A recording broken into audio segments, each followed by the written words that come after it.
Today's video is sponsored by Squarespace. This is the Kodak Brownie number 2, Model E to be exact, made in Canada. And I'm sure it looks familiar to most of you.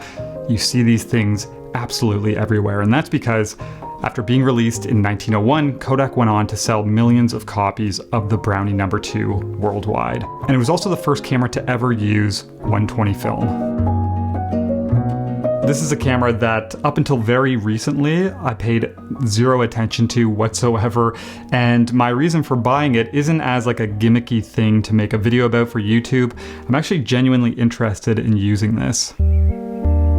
So a while back on the channel, I did a video shooting with a pinhole camera for the first time.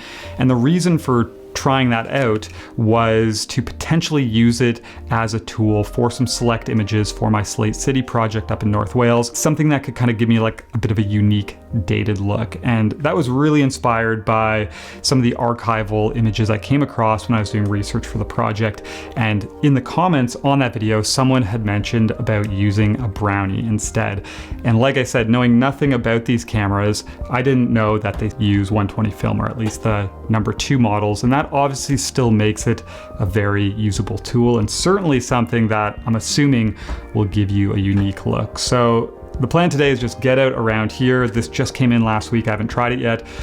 Shoot a couple rolls of film and see what the images look like from a camera that's over 100 years old.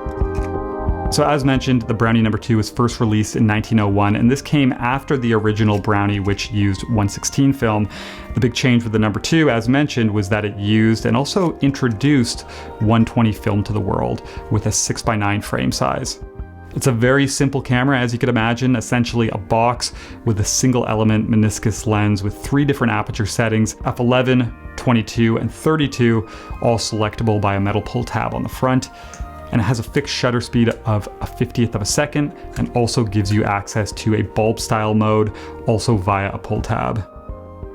And then it has 2 tiny viewfinders, one on each side, giving you the ability to shoot in landscape or portrait mode. And then it also has a rear window, which I've taped over right now, so you can see which frame number you're at as you're advancing. So essentially it's just a light tight box with a very simple lens design and a fixed shutter.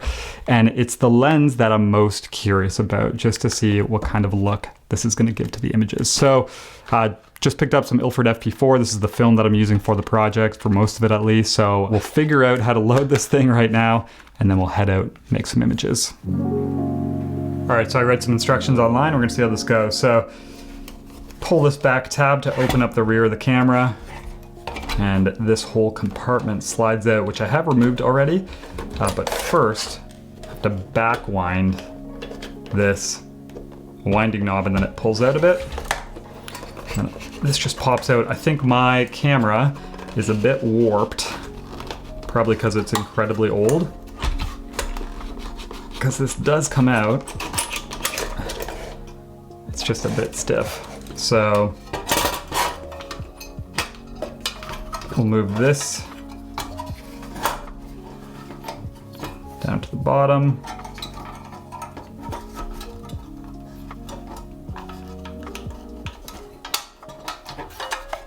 And then our new roll goes on top.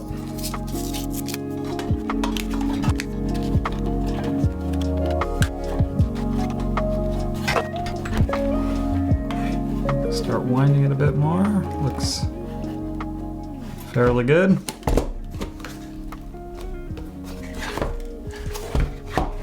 And then this back window, it is a red window, but mine is no longer red, so that's why I'm gonna choose to gaff tape it. But we'll just wind this now. Everything worked out until we see the number 1.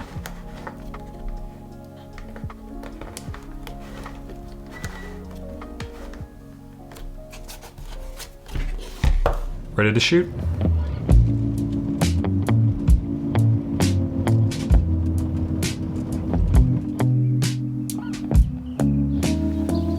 Okay, so I actually decided that I was going to head out to Tintern over in South Wales, which is where I was for the pinhole video.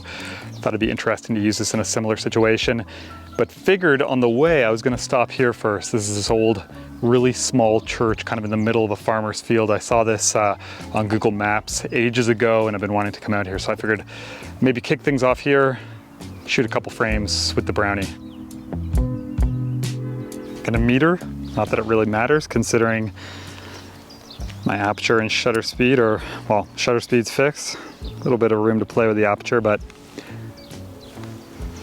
look at that, f11, 50th of a second. This is FP4, basically bang on with the shutter speed with this and the kind of standard aperture selection. So I'll go ahead and fire. First frame with the Brownie.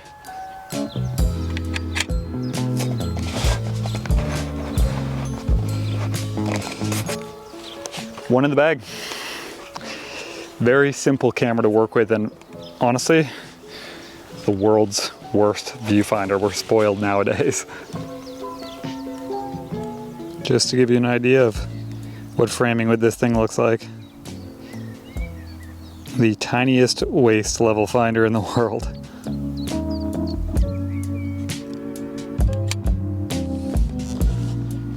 I think I'll do two more here and then we're gonna get on the road, just because I'm already at my max exposure speed with the film that I have, and it is not getting brighter, so make sure I have enough time to actually finish this.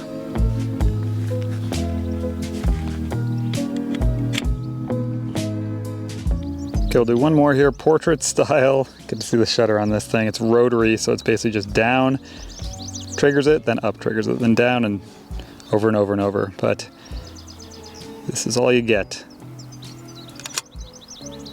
And apparently it's a 50th, so I'm trying to be as stable as possible. Okay, one last one before we move on, just a little bit closer here. See how accurate this framing is. Lift my little tape flap here, and I think that's actually going to do this first roll. Got a couple spares at the beginning on the way here.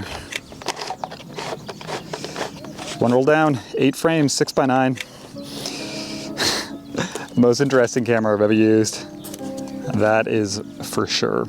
Okay, pack up, get on the road, head to Tintern, try and get through another roll. I came out way too late today.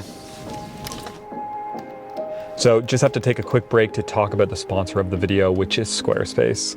So I've been using Squarespace for quite a while now, but I recently decided to do a complete website refresh, and I've always enjoyed the clean professional templates they offer, but this time I decided to use their recently launched custom builder called Blueprint. So Blueprint allows you to build your site from scratch, but it also provides you with layout options, color palettes, and font pairings, and then it gives you complete control over everything, allowing you to easily change things like gallery styles, image sizes, add thumbnails, drop in new content blocks, or add professional features like an online shop to sell your work. So check out squarespace.com today, sign up for a free trial, test it out, and when you're ready to launch, you can use my link below to save 10% off your first purchase of a website or a domain.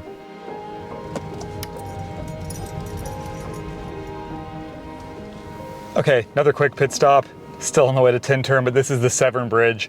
Again, shot this one in the pinhole video, so figured I'd pop by quickly before it gets too dark and shoot a couple frames with this. Just loaded another roll of FP4 as well. I'm actually going to rate this at 200. I'll push it a little bit in development just because I'm getting worried I'm not gonna be able to make images soon. So anyways, a couple images here, back on the road.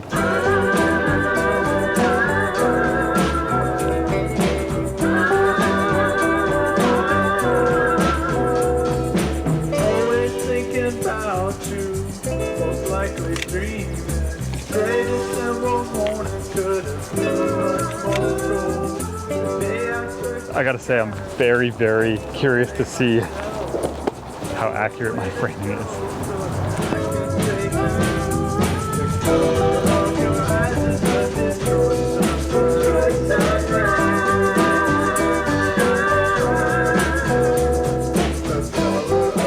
So just back up at this St. Mary's Church in Tintern.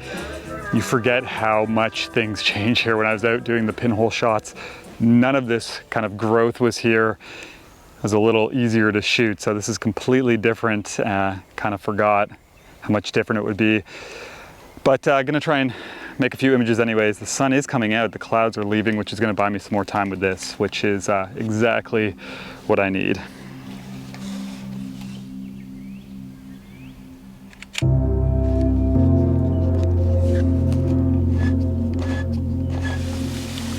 Last time I was here, this was below my knees. Now it's almost over my head. Crazy. Actually got some sunshine now, look at that.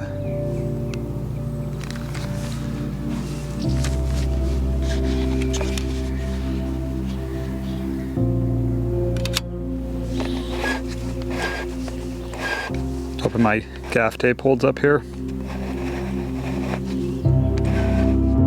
This one's gonna be interesting because I'm getting flared by the sun. See what happens. The most awkward shooting ever.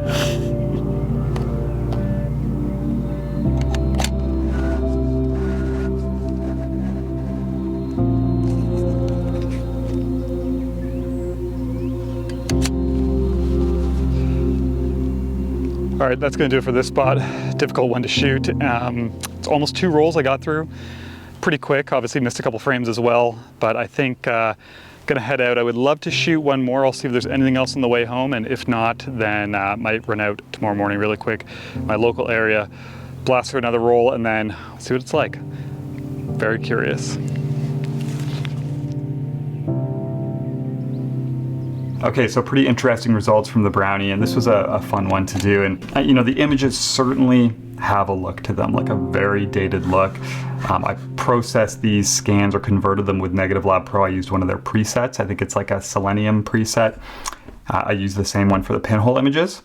And that combo, you know, with this camera, with kind of the imperfections from this lens, certainly kind of gives me what I was after, you know, this dated period look. This was probably the best image out of the bunch here in terms of actually being somewhat sharp. If we go into the full-size one here, it's not too bad.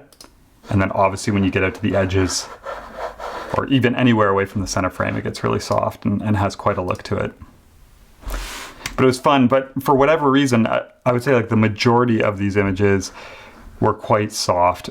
Overall, looks like, you know, movement, who knows with the shutter on this camera, like what speed it's actually firing at. For all I know, it could have been firing at like a 1/10 of a second or something, and most of this is just camera shake. But I love these little imperfections, you know, the light leaks, the uneven film borders. You know, this one, the framing is way out. Again, the viewfinder on this is not the easiest to use. But they have a look, and these really did grow on me the more I kind of worked my way through them. And even just looking at this and thinking of like making small prints or putting a few of these in, you know, a final book alongside some of the 4x5 work, you know, if you photograph kind of the right subjects with it, you could certainly create something that looks like it's from another time. So it was pretty fun to use. This one, obviously I forgot to wind it on, so I have a nice double exposure here. You can see the church in the background, which is kind of a shame because I actually quite like this composition. Turned out nice. This one's not bad as well. Again, even just looking at these now, they're warming up on me quite a bit, but yeah, very, very unpredictable. It's the type of thing where I think you would shoot with it and just have no idea how it's going to work or if it worked or what the results are going to look like. But from these 2 rolls I shot, there were definitely like a few images that did end up working, not this one. But yeah, when it comes to the pinhole or this, I think still the pinhole images I enjoy quite a bit more. This is one of my favorites from that shoot, and just a little bit more predictable. Obviously with that camera there's a ton of movement because you're using a really long shutter speeds, but you're on a tripod. You can kind of choose how long you want to expose for, obviously because you kind of have a manual shutter where you're just opening and closing to reveal the pinhole. And if we just take this one, so this is pinhole, and we put it beside this one here, just to look at a similar scene. They both look cool, and they both have a look to it. So yeah, this one I think I enjoy more, but could certainly use either one of these. So overall, just fun to get out. I still will probably take this with me on a trip or two and just throw it in my bag and, you know, run a couple rolls of film through it for fun, just to see what happens when I'm up there working on the project. But at the very least, a fun one to try out. And even when I was out doing this, you know, I did just think about this camera and, you know, when it was released, how exciting this must have been to give people a tool when, you know, photography really wasn't that accessible, where all of a sudden now you have this and you can go and make some images of your own. It's kind of just a reminder, you know, especially nowadays, we're so spoiled with technology and how accessible stuff is, and the, you know, the tools that are coming out, and we're kind of picking them apart and always finding things to complain about. Whereas, you know, back in the day, just having the ability to make photos was exciting in itself. So as much as I joke about, you know, the viewfinder and stuff like that, obviously this is something that yeah, made photography accessible for a lot of people. So yeah, at the very least, fun to get out and just load a roll of film into a camera that's like over 100 years old probably, and still be able to use it. So anyways, that's it for this one. I hope you enjoyed it. Thank you for watching. If you've ever shot with one of these, I would love to know how your experience went in terms of the shutter and sharpness and stuff like that. And yeah, anyways, thank you as always for watching, and I'll talk to you soon.